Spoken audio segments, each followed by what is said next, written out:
Tekrardan merhaba değerli izleyiciler. 25 Kasım özel programıyla karşınızdayız. Kaldığımız yerden devam ediyoruz. Kadına dönük şiddet, bu şiddetin kaynağı ve buna karşı mücadeleyi konuşuyoruz konuklarımızla. Şimdi Kayapınar Belediye Eş Başkan Yardımcısı Volkan Tuncer'e soralım. Kadınlar bu konuda hem kadına dönük şiddet, bunun kaynakları hem de buna karşı mücadelesini çok güçlü bir şekilde sözünü kuruyor. Erkekler nasıl bir söz kurmalı? Kadına dönük şiddete karşı mücadele ediyor mu erkekler? Yeterli mi? Ve kendi yaşamımızdan ele alırsak erkekler olarak siz mesela bu mücadeleyi verirken en çok hangi noktalarda zorlanıyorsunuz? Neleri aşabiliyorsunuz, neleri aşamıyorsunuz? Ben de öncelikle katılımcıları ve ekranlar başında bizleri izleyen seyircileri saygıyla selamlıyorum. Yani gerçekten de bin yıllardır süregelen bir ataerkil toplum ve birikimleriyle karşı karşıya ya da ona maruz kalan bir toplumu içerisinde yaşıyoruz. Yani nereden başlamak gerekiyor değerlendirmelere? Öncelikle erkeğin üretilen erkeklik kültürüne dur demesiyle başlaması gerekiyor. Yani öncelikle biz erkekler bu erkeklik kültürünün ya da ataerkil kültürünün bir taşıyıcısı ya da bir aktarıcısı olmaktan öncelikle bir farkına varıp durmamız gerekiyor, vazgeçmemiz gerekiyor.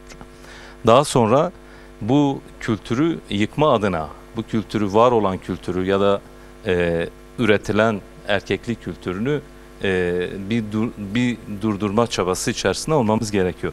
Yani bin yıllardır işte son okuduklarımızla birlikte aslında kadına yönelik sistematik düşürülmenin ya da kadına yönelik sistematik bir kazanımların elinden alınması Graham Miraza'dan işte M.Ö. 10.000'li yıllardan çok daha ötede bir süreçten başladığını öğrenmiş bulunuyoruz. Yani biz işte Neolitik'ten bu yana kadının düşürüldüğü, kadının özellikle devletli toplumla birlikte kadının bir düşürülen sınıf olduğu bilgisi varken işte yeni okuduklarımızda yeni perspektiflerle bu durumun çok daha eski bir sürece gittiğinin bilgisine varıyoruz. Yani erkekliğin üretildiği, erkekliğin sürekli var edildiği bir toplumda yaşayan bir erkek olarak bu kültüre dur deme adına bir çaba sarf ediyoruz tabii ki. Yani diyelim ki toplumsal bütün rollerle büyüyen bir erkeklik var. Yani her gün yeniden üretilen erkeklik üretim merkezlerinde yaşıyoruz. Yani sadece bir işte erkeklik üretildi bitti değil. Yani bu erkeklik her gün üretiliyor. Yeniden her gün işte erkeklik üretim merkezleri var ve biz de toplumun her alanda bunlara maruz kalıyoruz ve bu değişim dönüşümü bizim gibi kendini devrimci, demokrat, sosyalist bireyler olarak tanıtan erkekler kendini bu değişime yatırmış olsa da gerçekten binlerce yıllık bir erkeklik kültürüyle yaşayan bireyler bu anlamda ciddi anlamda zorluk çekiyoruz. Yani ben şuna değinmek istiyorum. Yani diyelim ki kadın ve erkek mücadelesi, daha doğrusu erkeğin kadının bütün kazanımlarını alma mücadelesine karşı kadınların binlerce yıllık bir direnişi var. Yani biz bunu nerede görüyoruz? İşte Neolitik'ten önceki ana kadın dönemi ya da anacıl dönemden bugüne kadar incelediğimiz zaman kadın gerçekten sistematik şiddete bir direnç sağlıyor. Biraz daha üstten tutalım. Tabii. Sistematik şiddete karşı direnç gösteriyor. Yani erkeğin kadının bütün toplumsal üretimine sahip olma, toplumsal bütün yaratımlarını ele geçirme çabasına karşı kadınlar sürekli bir direnç halinde. Yani işte ta tanrıçalık döneminden günümüze kadar işte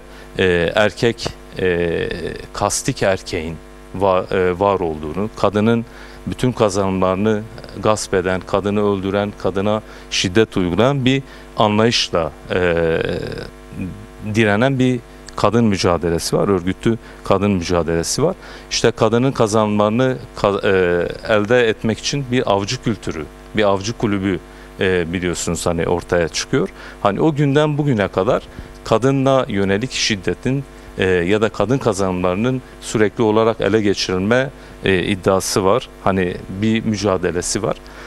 Günümüzde özellikle kapitalist modernitenin yaratmış olduğu insan ya da yaratmış olduğu toplumu incelediğimiz zaman yani kadının belki de kısmen yani liberal yaşamlarda bir eşitlik ya da işte kadının iş hayatına atılması bir kısmi eşitlik olarak kabul edilse de gerçekten hala kadının söz üretmediği, kadının sosyal yaşamda kendini var edemediği, yönetim süreçlerinden uzak bırakıldığı, özellikle bunların yapıldığı bir pratikle karşı karşıyayız.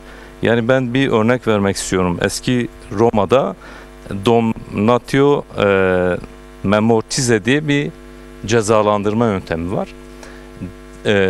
Devlete karşı suç işleyenlere bütün artık yazılı bütün kaynaklarda o insanların varlığını yok etmeye dair bir pratik içerisinde oluyor.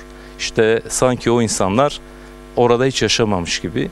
Erkekler de bin yıllardır kadının ürettiği bütün kazanımları yok etmeye dair bir süreç içerisinde. Yani o günden bugüne kadar kadın sürekli işte erkeğe karşı kendi varlığını devam ettirmeye çalışan, kendi varlığını korumaya çalışan bir pratik içerisinde. Yani günümüzde ya da bireysel olarak değerlendirdiğimizde bu erkeklik kavramını ya da yetiştirilme tarzımız ya da bize öğretilen erkeklik algısını aşma adına tabii ki zorlanıyoruz. Yani bu konfor alanımızda terk etmeme, ta çocukluğumuzdan beri bize sunulan bu konfor ortamını bir kenara bırakamıyoruz bir kere de. Yani bu da bizim gönül rızamız olmuyor.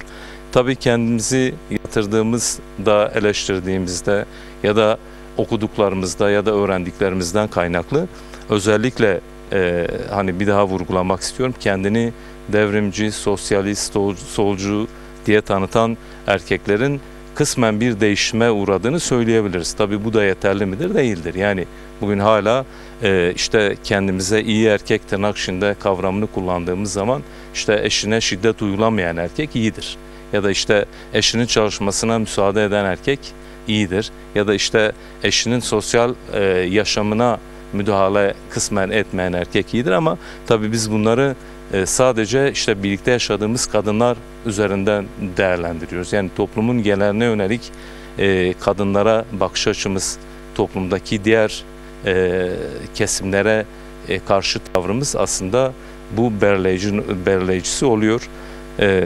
Yani sürekli bir şiddet üreten erkek, tabii bunu besleyen kaynaklar var. Yani bugün işte Zilan arkadaş yargıyla ilgili konuştu. Eril bir yasa var. Yani mahkemeler eril, meclistekilerin çoğunluğu eril, yasa yapıcılar eril, kararı verenler eril.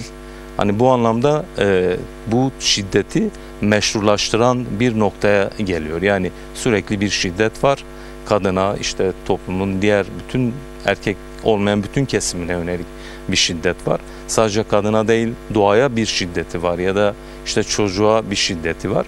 Hani bunu besleyen ya da bunu cezasızlık politikaları da erkeği ne yapıyor? Günden güne daha güçlü, tırnak içinde söylüyorum, daha güçlü, daha işte cezasızlık pratikleri beraberinde bu sonuca eviriyor.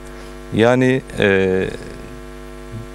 sürekli üretilen bu erkeklik tabii iktidarlardan bağımsız değil. İşte az önce arkadaşlar da söyledi. Özel savaş politikaları, özel politikalar, gençliğe yönelik, kadına yönelik politikalar, bu cezasızlık yasaları günden güne şiddeti artırıyor. Bir şey daha sordum. Tabii ki. Size dedik hani kadınlar bu noktada kendi sözünü çok güçlü kuruyor. Mesela bilinçlenme, farkındalık, örgütlenme bu şiddete karşı oluşturduğu hem zihinsel anlamda bir farkındalık, bilinçlenme var hem de bunu bir örgütlü güce dönüştürme noktasında.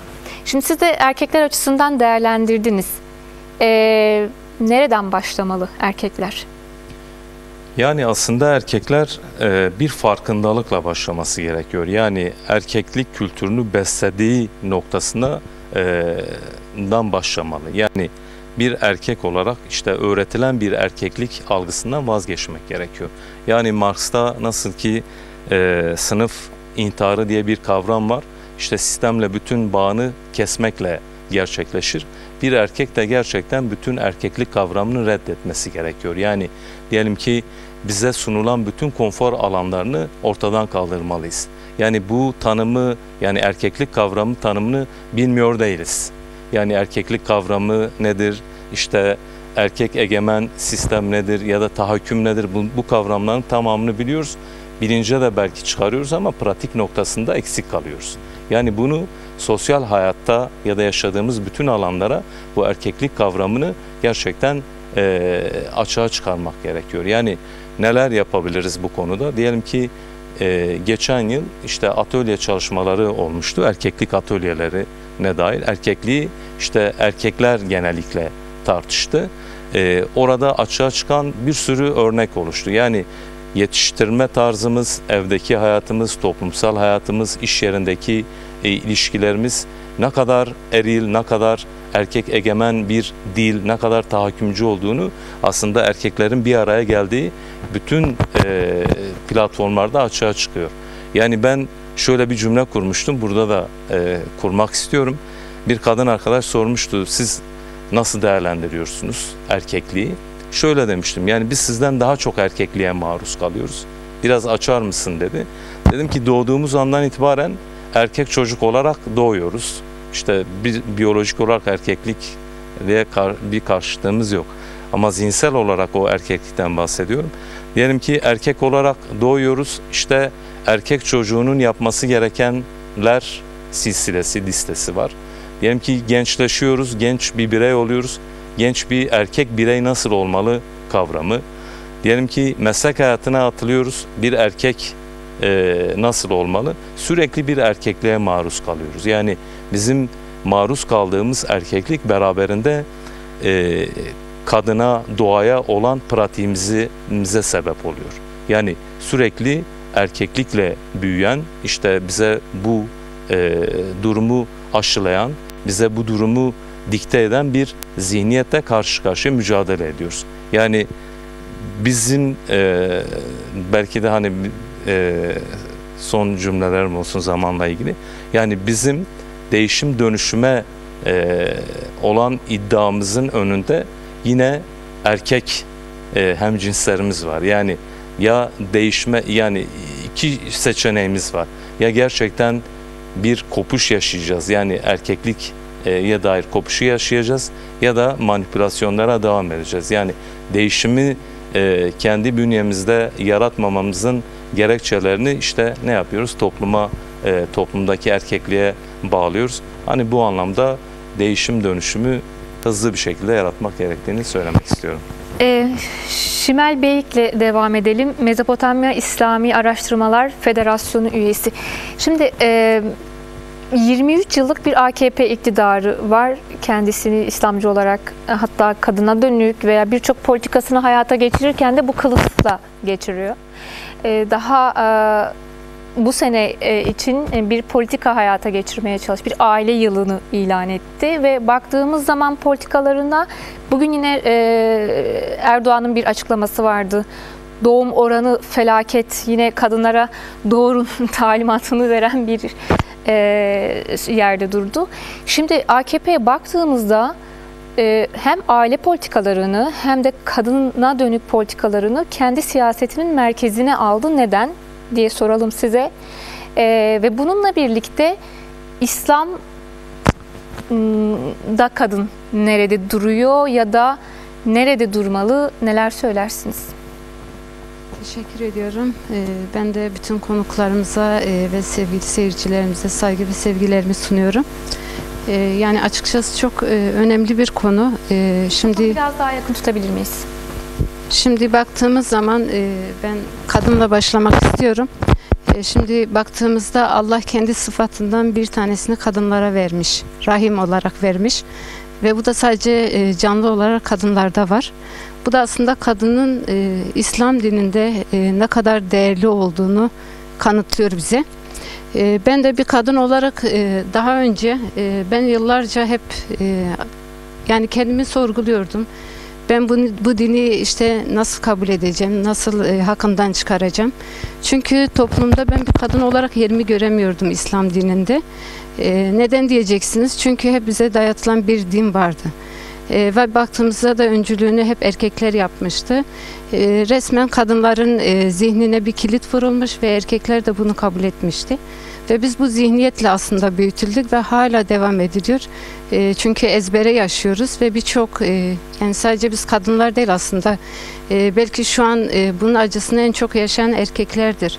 Ve hala bir şeyhin işte müritleri varsa, yani bir kişinin müritleri varsa, bu aslında erkeğin kendini ne kadar geliştirmediğini gösteriyor. Ne kadar pasif bir toplum olduğumuzu gösteriyor. Onun için gerçekten bu çok önemli ve Kürt kadın mücadelesiyle beraber biz de bu Mezopotamya İslami Araştırma Federasyonu'nda zaten yer alıyorum. Onunla beraber biz çok araştırmalar yaptık. Ve gerçekten bize öğretilen dinle asıl dinin hiçbir alakası olmadığını görüyoruz. Şimdi bu gün geçtikçe gün yüzüne çıkıyor. Çünkü artık insanlar araştırıyor, görüyor. Yani doğruların peşine düşüyor, öyle diyeyim. Öyle oldukça şimdi sistem de bunun farkında ve gerçeklerin ortaya çıkmasını istemez asla. Çıkmasını istemediği için de mesela İstanbul Sözleşmesi'nden çekildi. Ki İstanbul Sözleşmesi çok önemli bir sözleşmeydi. Yani hem kadını hem aile bireylerini, yani kadın erkek fark etmeden hepsini koruyan bir yasaydı. Şimdi ondan sonra işte mesela 4 yıl önce çekildi. Şimdi bakıyoruz işte aile yılı ilan etmiş. Aslında bu da şu atasözü aklımıza getiriyor. Kol kırılır, yel içinde kalır. Biraz bunu bize gösteriyor. Onun için yani buna karşı ciddi anlamda bir mücadele vermemiz gerekiyor. Belki de bu anlamda en çok yük bize düşüyor. İslami harekete düşüyor diye düşünüyorum. Ve benim tek istediğim, yani kadınlar gerçekten yani bir yerde yerini bulmadıkları zaman orada kalmasınlar. Bu inanç da olabilir, bir hareket de olabilir, hiç fark etmiyor. Onun için sorgulamaları gerekiyor. Yani zaten her işin öncülüğünü yapan bazı insanlar var. Yani herkes yapamaz. Ama bu yapanlar özellikle ciddi anlamda bunun karşısında durması gerekiyor diye düşünüyorum.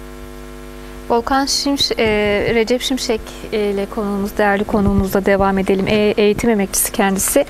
Şimdi bu şeyi konuştuğumuzda, kadına dönük şiddeti konuştuğumuzda, erkek şiddetini, devlet şiddetini konuştuğumuzda ideolojik politik kaynağına baktığımızda bir iktidar olgusu ortaya çıkıyor.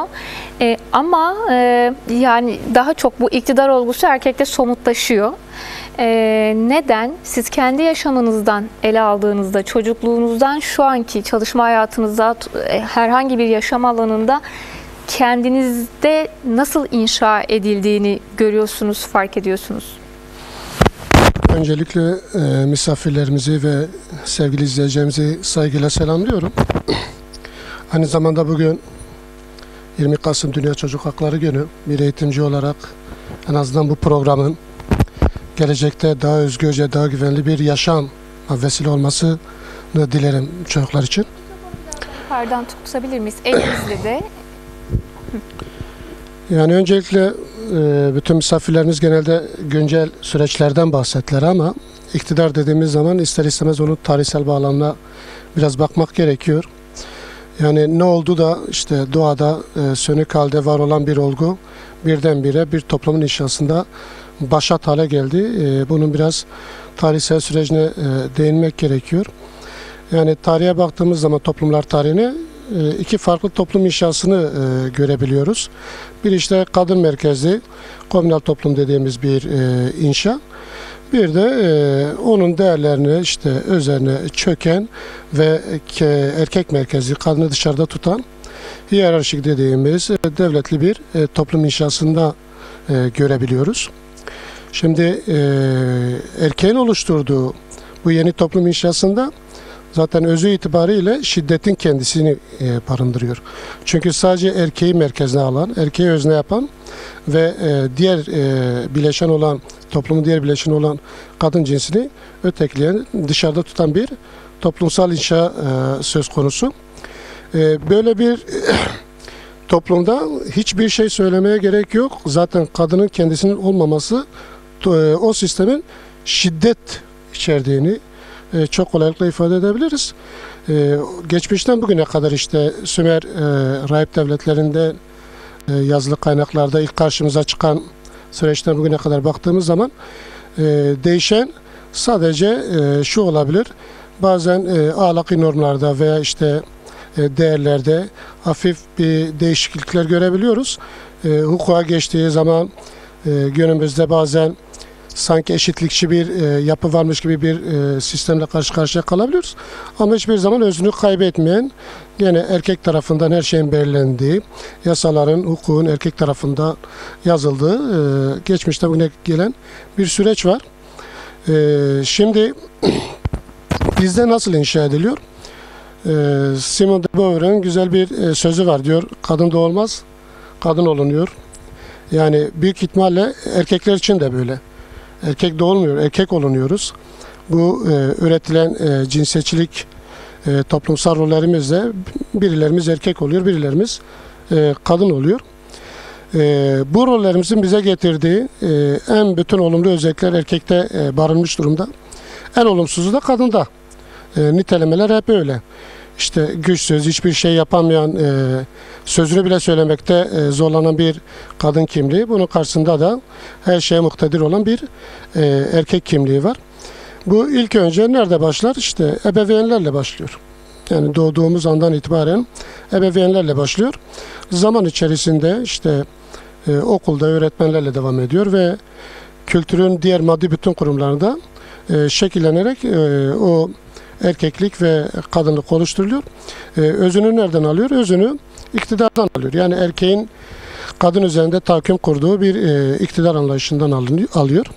Böyle bir gerçeklik, siz ne yaparsanız yapın, ne kadar hukuku esnetirseniz esnetin, değiştirirseniz değiştirin, sistemin özünü değiştirmediğimiz sürece bu iktidar da varlığını hep koruyacaktır. Hiçbir şekilde iki cinsin de eşdeğer olduğu, özde olduğu bir mevcut haliyle bir toplumu oluşturmak şu haliyle olmayacak gibi ifade edelim. Yeni bir söz söylemek gerekiyor. Yeni bir toplumdan bahsetmek gerekiyor. Yoksa bu haliyle evet bir 100-150 yıllık bir kadın mücadelesi, gözle görünen bir kadın mücadelesi var. Toplumda değişimler var, hareketlilik var. Ki hatta ifade edilen de kadının 100 yılı olacağına dair bir ifade var.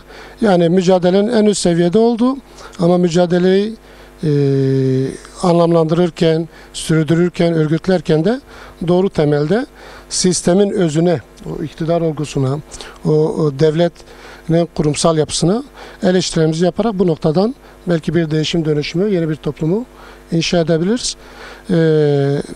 Bende nasıl oldu? İlk önce şunu ifade edeyim. Farkına varma anlamında sizin bulunduğunuz, yaşadığınız mekanlar, şehirler, ideolojik, politik mekanlar ister istemez insanların hayatında değişim ve dönüşümler yaratıyor. Bazen birçok şeyi sonradan farkına varıyorsunuz. Örneğin bir öğretmen olarak öğrenciyle olan ilişkimin iktidar ilişkisi olduğunu çok sonradan farkına varıyorsunuz. O düşünce değişimi olmayıncaya kadar siz kendinizden o fark edemiyorsunuz. Ve çok kolaylıkla öğrenciye bağırabiliyorsunuz. Yüksek sesle sözünüzü ifade ediyorsunuz. Öğrenci size karşı çıktığı zaman hemen susturabiliyorsunuz. Erkinizi, gücünüzü ve iktidarınızı çok kolaylıkla orada gösterebiliyorsunuz. Meslek hayatında bunu sıklıkla görüyorum. Gördüm, yaşadım. Belki aile içerisinde bunu çok şey yapmıyoruz, farkına varmıyoruz ama bazen davranışlarımızda da o an erkekliğe denk düşen bir davranış olduğunu düşünmüyorsunuz. Sonradan farkına varıyorsunuz. Yani bilince çıkarmak bazen çok sonradan olabiliyor. Bu da o erkeklik kültürün belki de bize kodladığı kodlardan kaynaklı diye ifade edebilirim. Devam edelim bu konuya. Abdullah Zeydan'a soralım. Cins mücadelesi diye bir kavram var ve bu aslında baktığımızda hep kadına indirgendi. Sanki cins mücadelesini vermesi gereken sadece kadınlarmış gibi. Erkeklerin de bir cins mücadelesi vermesi gerektiğini düşünüyor musunuz? Bunda nasıl bir kendinizle mücadele ediyorsunuz? Demokratik bir toplum istiyorsak bu sadece bir cinsin fedakarlıklarıyla, mücadelesiyle oluşamaz. Dolayısıyla hele hele bizim mücadelemizin içerisinde yer alan herkesin, erkek, kadın ya da farklı bireylerin fark etmeksizin bu mücadele anlayışını ortaklaştırması lazım. Yani bu mücadelenin biraz köklerine inmek lazım.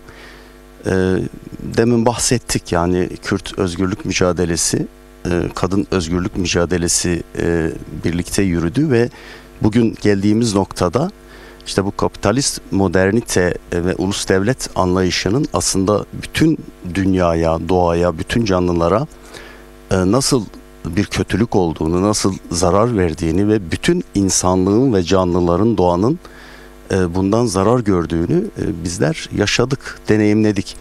İşte bu anlayışın karşısında bu tekçi, retçi, mezhepçi, erkek egemen anlayışın, iktidarcı anlayışın karşısında demokratik moderniteyi, demokratik ulusu esas alan bir anlayışla eşitlik ve özgürlük mücadelesini birlikte yürütme. Yani şunu açık söyleyebiliriz, yani bu Kürt özgürlük mücadelesi ve kadın özgürlük mücadelesi geldiğimiz noktada artık bütün belki coğrafik bakımdan Orta Doğu'da başlıyor olabilir, fakat bütün dünya açısından bir insanlık kurtuluş mücadelesine dönüştü.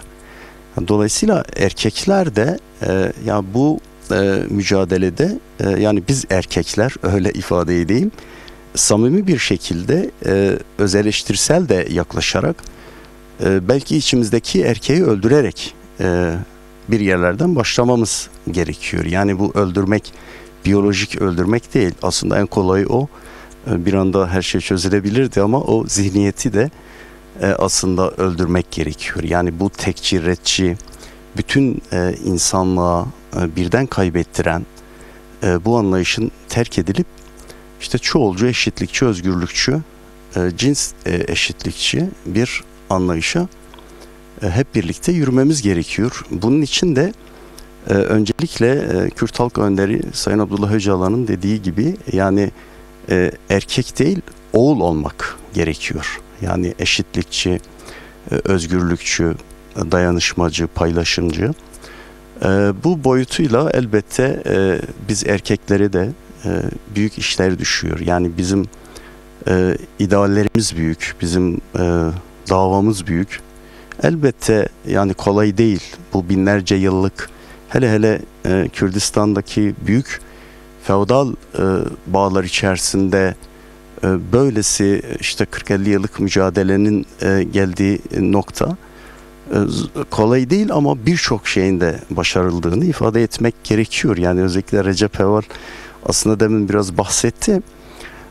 Ya biraz şanslı tabii, anladığım kadarıyla biraz yurtsever bir çevrede büyümüş ve o kodlarla büyümüş, fakat aslında o çevrelerde büyümeyen feodal yapıların en yoğun olduğu, belki de bu erkek egemen zihniyetin en yüksek bir derecede yaşandığı ailelerde bile bugün büyük bir dönüşümün olduğunu, Kürt özgürlük mücadelesinin, kadın özgürlük mücadelesinin neredeyse Kürdistan'da her eve girdiğini ve oradaki herkesi dönüştürdüğünü de gören bir noktada olmak lazım.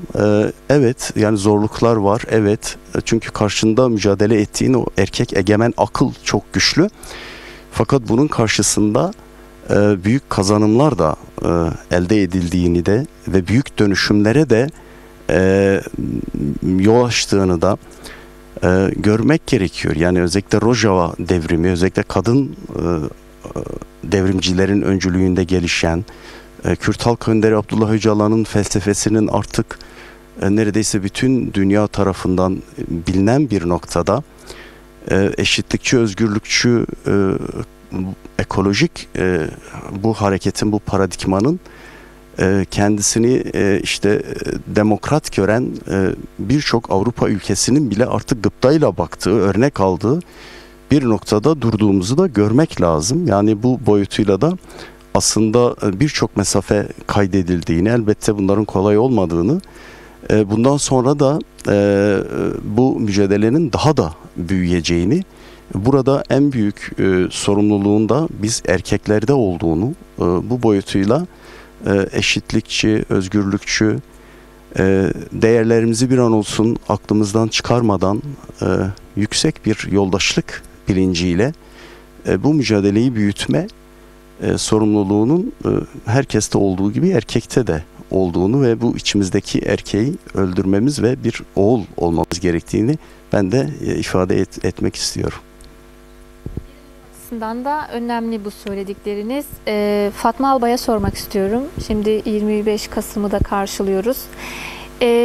Bir süreç var, barış ve demokratik toplum süreci ve bununla birlikte yeni bir toplum inşası da söz konusu. İşte şu an cins mücadelesini konuşuyoruz, erkekteki zihinsel dönüşüm, değişim ya da kadının buradaki konumunu konuşuyoruz. Şimdi bu yeni dönem açısından da Sayın Öcalan'ın da bir ifadesi var. Demokratik modernite kadın öncülüğü olmadan gerçekleşemezdi. Şimdi toplumla nasıl ilişkileniyor kadınlar demokratik toplum inşasında? Bu ilişkileri nasıl şekilleniyor ve bu demokratik toplum inşasında nasıl bir rol oynamalı kadınlar? Yani biz kadınlar daha önce işte demokratik, ekolojik, kadın özgürlükçü paradigma ile aslında çalışmaların ya da işte mücadelenin, direnişin öncülüğünü yapıyorduk. Yeni dönem haritasına baktığımızda işte Sayın Öcalan'ın demokratik toplum inşasındaki yeni başlık, 7 başlık gerçekten insanı ya da bireyi ya da kadını daha çok yoğunlaştıran, aslında zihniyet dönüşümünü önceleyen bir yerden.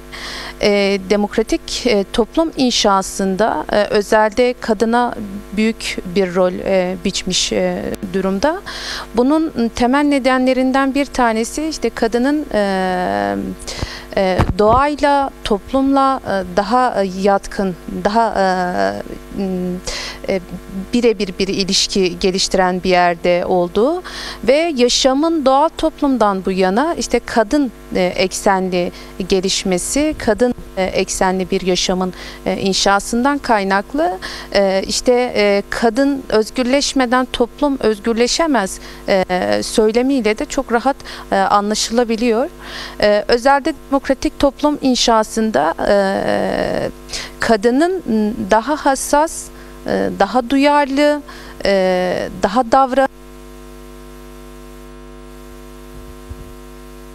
anlayışını kendisinde bir rol biçerek başlatması. Neden söylüyoruz? Manifestonun anlaşılması, anlamlandırılması ve bunu da çok ciddi kavratmak gerekiyor. Yani bizler yıllardır aslında bu paradigmanın daha çok yaygınlaşması, özelde erkek egemen zihniyetin dönüşmesiyle, yani ondaki ısrarımızla bunu başarmaya çalışıyoruz. Gelinen noktaya baktığımızda evet 22 yıllık bir iktidar gerçekliği var. Tamamıyla işte toplumun birçok boyutuna sirayet eden bir özel savaş politikası var. Arkadaşlar da buna hani temelde değindi. Bunun mücadelesini vermek aslında savaşlar daha kolay kalıyor, daha rahat kalıyor. Yani bir şey inşa etmek, emek vermek, mücadele vermek çok daha zorlu. Şu anki Türkiye ve Kürdistan'da karşılaştığımız tabloda gerçekten toplumun son 10 yılda nasıl bir evreye getirildiği, ne kadar toplumun çürüdüğünü, genç beyinlerin ne kadar şuursuz bir şekilde hareket ettiğini, bunları tamamen, mesela az önce arkadaşımız belirtti, yani tamamıyla bunu fark ettirmeden ne kadar özenle, ne kadar uzun vadeye yayılarak gerçekleştiğini görebiliyoruz.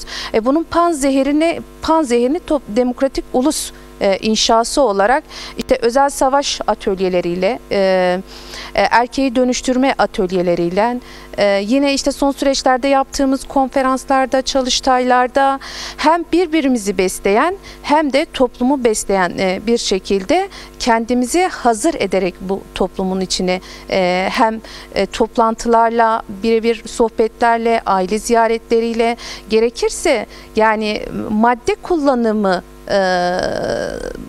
kullanımı olan zeminlere daha çok girerek, daha bunu rehabilite edecek zeminleri oluşturarak daha çok yaygınlaştırmamız gerekiyor.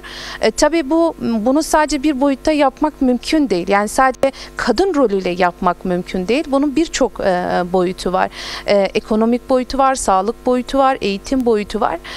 Belki hani bir bakımıyla jinoloji alanımızın işte toplumun daha çok toplumun içinde daha çok işte değiştiren, dönüştüren bir boyutuyla da bu süreci öncülük edebilir. Yani biraz daha rol paylaşımlarıyla yapabiliriz. Yani özelde de bu 25 Kasım'da yola çıktığımızda bu 25 Kasım hani şiddetsiz, yani demokratik toplumda şiddetsiz özgür yaşama şiarıyla yola çıktık.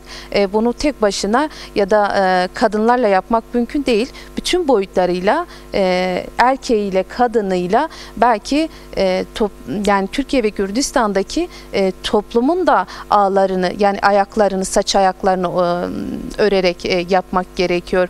Bugün aldığımız toplantılarda ya da atölyelerde belki en rahatlıklı hani toplumun birbirinden yabancılaştırma durumunu örneklendirirsek eğer ki, bir anne, bir kadın rahatlıkla şunu söyleyebiliyor: evet, hani bizler öncesinden daha çok hani ilişkilerimiz iç içeydi. Daha kültürel kodlarımızda bir araya gelerek sohbetlerle bunu dillendirip ve çözüm yöntemlerini konuşabiliyorduk. Ama şu an bize yani iktidarın ya da sistemin bize empoze ettiği şey daha çok kendiyle baş başa kalan, yalnızlaştıran, sorunun çözümüne ulaşamama ya da dayanışmayı ortadan kaldırarak bunu örmeye çalışıyor. Ama bir kadın rahatlıkla şuna diyebiliyor: evet, eğer ki bir gün, yani bir ailede uyuşturucu, yani bir ebeveynin işte uyuşturucu kullanan bir çocuğu varsa bunun ortak mücadelesini beraber vermek gerekiyor. Bu da nedir? Paylaşımla, konuşarak ve iletişim kurularak yapılabilecek bir şeydir. Elbette bunun çözüm yöntemlerini de konuşmak gerekiyor. Yani bugün özel savaşın yarattığı etkiler sadece madde kullanımı değil. Yani madde kullanımıyla bilinç düzeyini yok eden, düşünme yetisini yok eden ve bununla beraberinde bütün suç unsurlarını da aslında toplumun içerisinde yansıdığını görüyoruz. Yani bir uyuşturucunun ya da bir madde kullanımının toplumun getirdiği düzeyini nasıl sırasıyla görüyorum. Mesela cinayetler diyebiliriz, hırsızlık diyebiliriz, fuhuş diyebiliriz. Bir bütününü nasıl etkilediğini, nasıl sırasıyla ard arda geldiğini görebiliyoruz. Çünkü düşünmeyen ya da irade ortaya koymayan bir yapı bir birey. Dolayısıyla iyiyi, kötüyü, olumlu, olumsuzu, yanlışı, doğruyu çok ayırt edebilecek bir durumda değil ve bunu da sergilediğinde karşısında bir refleks ya da karşısında bir çözüm önerisi bulamadığında daha çok yaygınlaşan, daha çok topluma sirayet eden bir boyutta. Özelde işte Demokratik Toplum Manifestosu'nun ya da yeni dönem perspektifimizin işte kadın öncülüğünde biçtiği rolün biraz da bu şekliyle yani daha yatay bir örgütleme, daha dokunan, daha çok temas eden, daha çok iletişim kuran bir boyutta olması gerekiyor. Yani bunu işte bir kadını ya da bir genci ya da bir çocuğu ya da bir aileyi ya da farklı bir inanç boyutunu ötekileştirmeden daha kucaklayıcı, daha bir araya getirerek, daha örgütleyerek yapabiliyoruz. Özellikle bu 25 Kasım'da Türkiye ve Kürdistan'da bunu yani hep birlikte bir mücadeleyle, yani işte kahvelerde, kıraathanelerde gerekirse yani kadınların gidip orada her türlü zorluk ve koşulda bunu anlatabilmenin, yani farkındalık ve bilinçlendirme atölyelerinin gerçekleştirilmesi gerekiyor ve öngördüğümüz bu 25 Kasım'da da bu, çünkü şiddetsiz özgür yaşam bugün bütün toplumlar için gereklidir ve bizler için de gereklidir. Kasım'a böyle hazırlanıyor. Evet. Diyebiliriz o zaman. Yüksel Genç'le devam edelim. Şimdi bu süreç var, barış ve demokratik toplum süreci var. Sizi bu anlamda aslında sembol isimlerden birisiniz. Barış grubunda, Türkiye'ye gelen barış grubunda yer aldınız.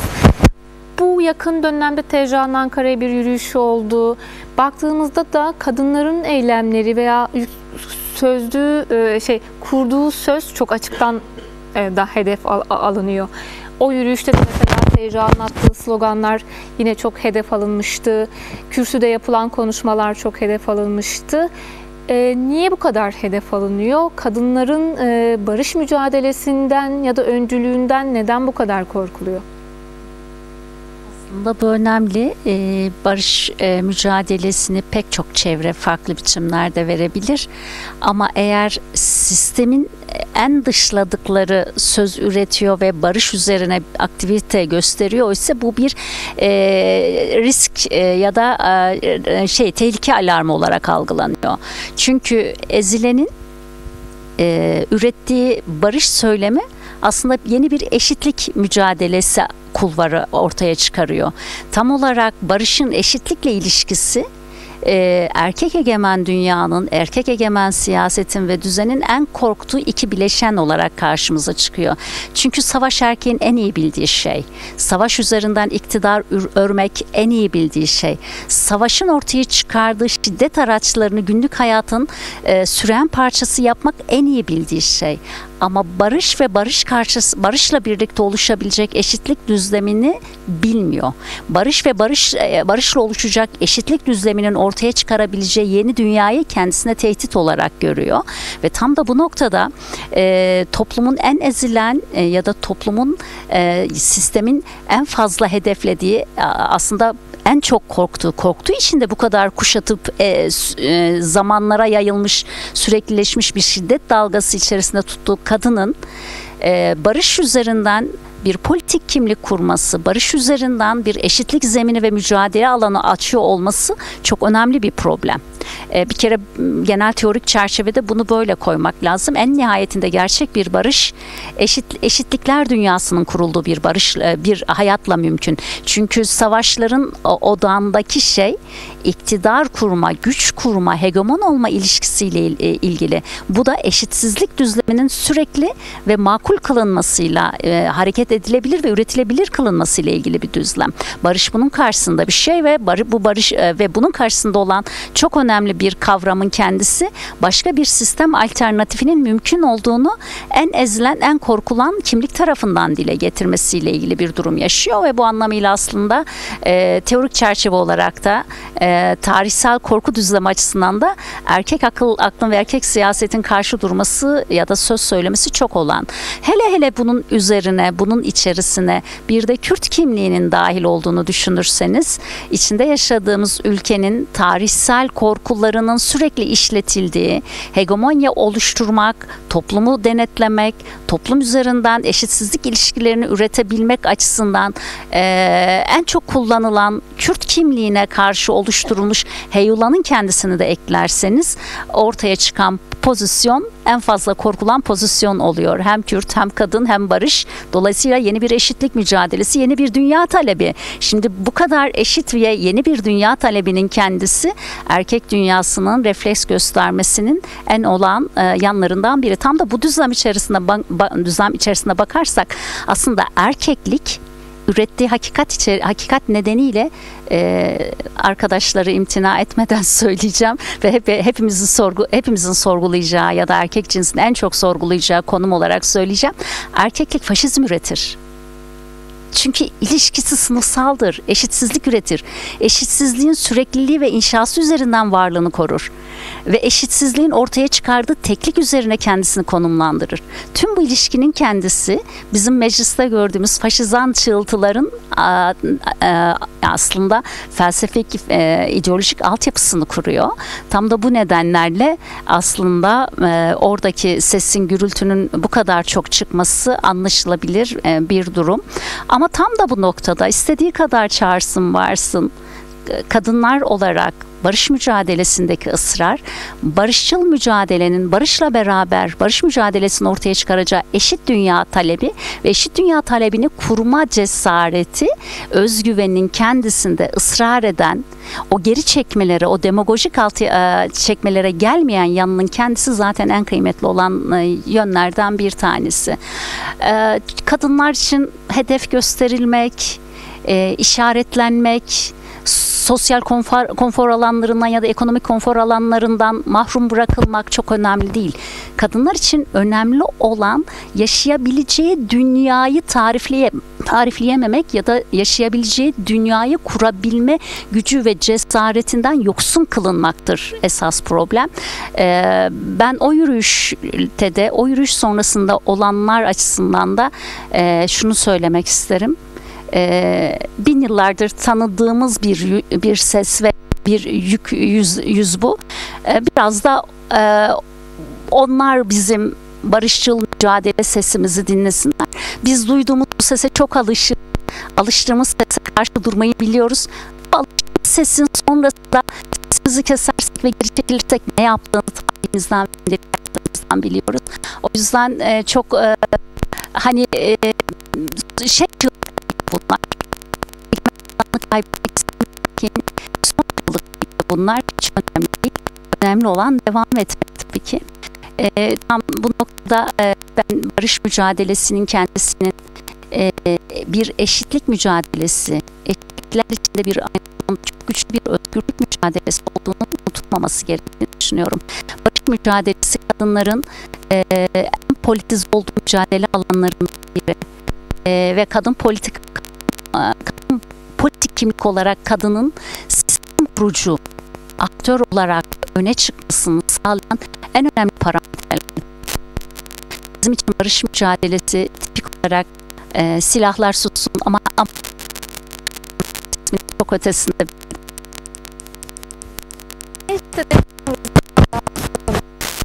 Bu siyasetteki yansımaları nasıl oluyor?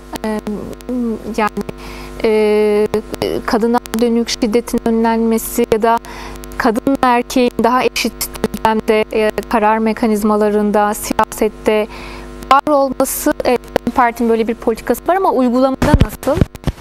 Mesela yerel seçimlerde öne çıkan bir şeydi bu. Eş başkanlık modeli var. Bir kadın eş başkan, bir erkek eş başkan seçildikten sonra bakıyoruz. Ağırlıklı olarak erkekler kadın eş başkanlığı tanımıyor. Bu noktada sorunlar da oldu. Yeterli bir şey yürütüyor mu siyaset alanında? Buna dair bir oluşturuluyor mu ya da mücadele veriliyor mu? Neden mesela böyle sorunlar yaşıyor ve gerçekten bunun uygulamadaki karşılığı nasıl siyaset? Aslında demokrasi ve özgürlük mücadelesi yürütürken aslında bir taraftan da zihniyet değişimine ilişkin de bir mücadele yürütülmüş oluyor. Mesela parlamento zeminine biz baktığımızda bilir misiniz sesten dolayı? Parlamento zeminine baktığımızda aslında özellikle diğer siyasi partilere baktığımızda mesela en çok işte kadınların işte bu mücadelede yer aldı aslında DEM Parti. Aynı zamanda zaten bir kadın partisidir diyoruz. Ama mesele sadece işte bir eşit temsiliyet meselesi değil aslında. Kadın özgürlük mücadelesi aslında o eşit temsiliyeti aşan, bütün toplumsal alanlarda özgürlüğü aslında hedefleyen bir mücadele yürütüyor. Şimdi diğer siyasi partilere baktığımızda mesela bizim partimizdeki kadar ben kendilerini yeteri kadar ifade ettiklerini düşünmüyorum. Ya da parlamentoda oluşturulan işte kadına yönelik şiddetle ilgili hiçbir mekanizmanın çözüm ürettiğini de düşünmüyorum. Çünkü devlet ulus sistemi içerisinde veya ona entegre edilmiş ya da işte anayasaya da baktığımızda, kanunlara da baktığımızda yine Aile, Sosyal ve Politikalar Bakanlığı'nın yürütmüş olduğu düzenlemelere, çalışmalara baktığımızda aslında kadına yönelik şiddeti engellemiyor. Aslında şiddet üreten merkezlere dönüşmüş durumda. Bu haliyle bugün parlamentoda işte özellikle DEM Parti içerisinde kadın arkadaşlarımızın yürüttüğü mücadele öne çıkıyor. Hatta diğer birçok siyasi partiden işte temsiliyetlerin vekiller de zaman zaman bu durumu itiraf da ediyorlar. Hatta gıptayla da baktıklarını da söyleyebilirim.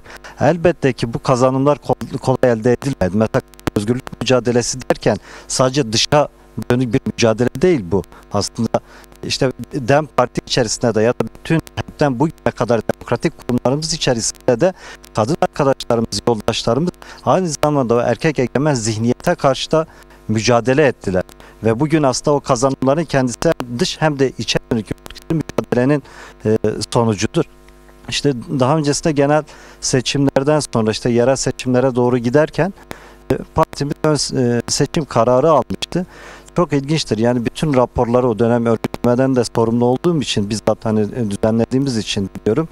Mesela daha öncesinde en fazla erkek arkadaşlarımız parti içi demokrasi kültürünün oturtulması gerektiğine ilişkin toplantılara çıkıp açıklamalarda görüş ve önerilerini dile getiriyorlardı. Ama ne hikmetse parti ön seçim kararı aldığında en fazla itiraz eden de onlar oldu. Daha sonrasında ön seçimde başvuru bile yapmayan bir erkek zihniyetinden söz ediyoruz. Çünkü ben seçilemeyim, toplum karşısında da hani ezilip bükülen işte bir ruh haline girdiği için, çünkü onlara göre aslında erkek işte her şeyin üstü, daha feodal, daha bambaşka bir yerde kendilerini konumlandırdıkları için bu anlayışlarla karşılaştık aslında. Fakat ön seçimle birlikte aslında yarattığımız o toplumsal hareketinin kendisi de aslında beraberinde bir değişim dönüşüm de yarattı. Fakat bazen şu yanılsamalar da oluyor. Mesela örnek veriyorum, işte başkanlık sistemi elbette kadın mücadelesinin mor çizgilerinden biri. Hakikaten bugün devletten doğru da gelişen bütün saldırıların nedenlerinden biri de kadın hareketinin o eş başkanlık sistemi, eşit temsiliyetin kendisi. Çünkü kadının kendisi aynı zamanda toplumsallığı da temsil ediyor. Mesela bugün bütün erkek egemen zihniyetin kendisi aslında o kadın yarattığı toplumsal değerler üzerinde aslında kendisini var ediyor. Yani tarih boyunca da işte Sayın Öcalan'ın da belirttiği üzere işte aslında anlamsızlaştırılan her şeye yeni dönemde bir yeniden anlam katma, yeniden anlamlandırma, hak ettiği değeri tekrardan geri verme. Şimdi baktığımızda işte birçok arkadaşımız görevine başladığında ya da kongre süreçlerinde de böyledir. Mesela ilçe kongrelerimizde yani böyle çok böyle sembolik, teknik bir yere sıkıştıran bazen yaklaşımlar oluyor. İşte bir masa arkasına 2 sandalye atmak gibi. Aslında bunların hiçbirinin doğru olmadığını, hani böyle bir mekansal, teknik ya da öyle sembolik bakılamaz bu mesele. Yani bazen şimdi buna ilişkin elbette ki her bir pratiğimiz eğer içerisinde bir çelişkiyi barındırıyorsa aslında dönüşümü de beraberinde getiriyor. Mesela bugün de parti içerisinde de biz bu durumu yaşıyoruz. Mesela bugün daha öncesinde belki birçok işte arkadaşımız şunu söylüyordu, işte eşit temsiliyet kotası. Ya eğer varsa hepsi kadın arkadaşlar olsun, ne olacak? Değil mi? Mesela hani bunu bir aslında kotayla sınırlandırmanın kendisinin de aslında sorunlu olduğunu mesela ifade edebiliriz. Fakat bugün işte demokrasi ve özgürlük mücadelesinde aslında yeni dönemde özellikle barış ve demokratik toplum sürecinde bütün demokratik kurumlarımız kendilerini yeniden yapılandırırken demokratik, ekolojik, kadın özgürlük paradigmayı da esas alarak aslında en çok da o değişim dönüşümü yeniden yapılandırma ve inşayı erkeğin kendisinde, yani bizim kendimizde başlatmamız lazım. Bu da okumalar yaparak mümkün, tartışmalar yürüterek mümkün. Yakaladığımız bazı çelişkilerde belki kadın arkadaşlarla bulunduğumuz bütün ortamlarda tartışarak birlikte ortak kolektif bir aklı da belki o demokrasi özgürlük mücadelesi büyütülebilir. Aksi takdirde yani kadının özgür olmadığı hiçbir alan demokratik kurumun kendisi bir kere demokratik olamaz. Yani bugün nasıl Orta Doğu demokratikleşmez, Kürt halkı özgürleşmez diyorsak ya da işte Sayın Öcalan'ın ifade ettiği üzere işte toplumun özgürlüğüne giden yol aslında kadın özgürlüğünden geçer belirlemeleri de bu anlamda yerindedir. Yeni dönemde en çok da devletin bugün kaygılandığı konu şudur. Bugüne kadar 25 Kasım ya da işte bütün kadınların kadın mücadelesinde eylem etkinliklerine baktığımızda en fazla tedbirlerin devletin tedbir aldığı eylem etkinlikler olduğu çok rahat bir şekilde gözlemlenebilir. Çünkü kaygı duyuyor. Devletin bu erkek karakterini değiştirip dönüştürüyor aslında. Devleti demokratikleştiriyor. Şimdi yeni dönemde de asgari demokratik koşullar oluşacak. Buna ilişkin de mesela Kürdistan'da işte yoğun bir şekilde o toplumsal dokuya saldırılar geliştiriyor. Aslında bunun temel nedeni kadını o toplumsallığın dışına atmak, şiddet kültürünü daha da arttırmak. İşte bugün bir sürü aileler arası gerilimler oluyor. Ama kadın özgürlük mücadelesi daha da alanını büyüttüğünde, daha da o mücadeleyi büyüttüğünde ve bizler de kendimizi değiştirip dönüştürdüğümüzde artık bir engel olmaktan çıkardığımızda, oraya güç verdiğimizde, yoldaş olduğumuzda emin olun bu saldırılar minimize olacak ve o toplumsal meseleleri de çözmek çok daha mümkün hale gelecek. Teşekkür ederiz. Şimdi bir barış konusunu açmışken barış annesi Hanife Akpolat'a da soralım. Sizin mücadeleniz, yani barış mücadelesi aynı zamanda şiddete karşı da bir mücadele.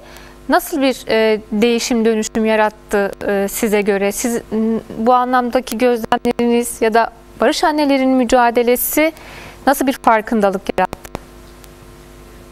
Bir barış olması gerekiyorsa önce bir insan, bir erkek olsun, bir kadın olsun kendi evinde özgürleşmese dışarıda özgürleşmez. Bunu önce bir erkek bir erkek kendi evinde kadına özgürlüğünü hak verirse kadın dışarıda da özgür olur. Bir anne özgür olursa evladına da özgürlük yakıştırır. Son mikrofonu uzatabilir miyiz? Yok, şu son şuradaki.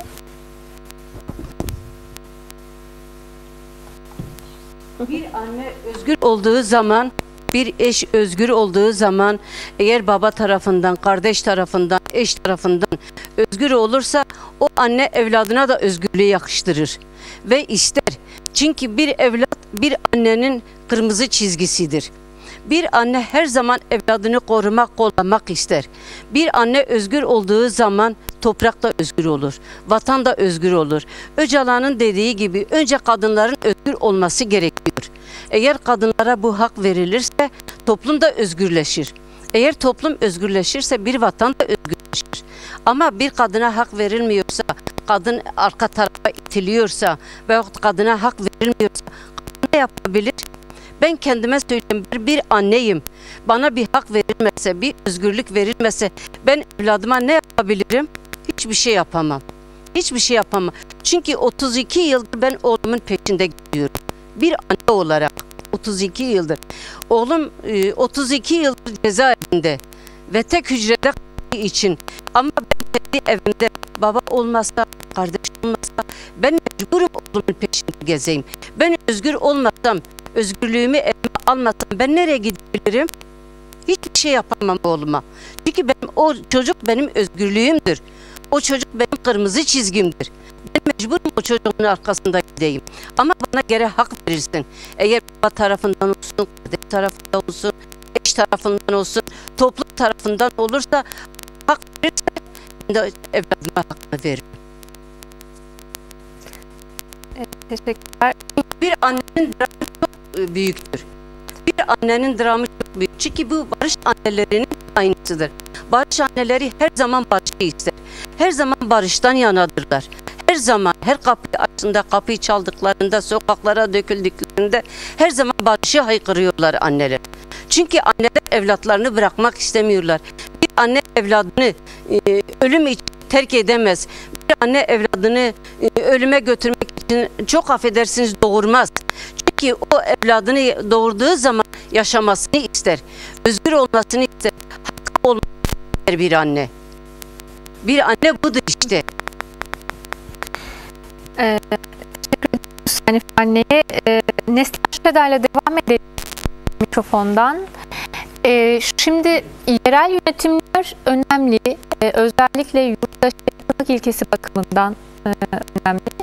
Ve şu an kadına dönük şiddeti konuşuyoruz.